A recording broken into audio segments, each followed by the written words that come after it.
Olla Ramlan mau kenalkan pacar baru, reaksi Aufar Hutapea jadi sorotan. Artis Olla Ramlan mau kenalkan pacar baru ke mantan suaminya, Aufar Hutapea.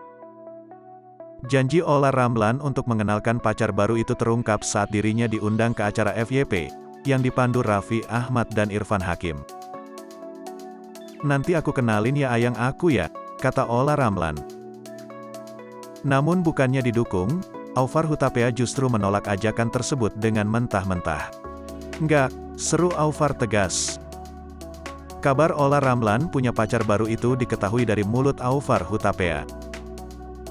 Curhat ke Raffi Ahmad dan Irfan Hakim, ayah 3 anak ini menyebut bahwa mantan istrinya sudah memiliki gandengan baru setelah bercerai darinya.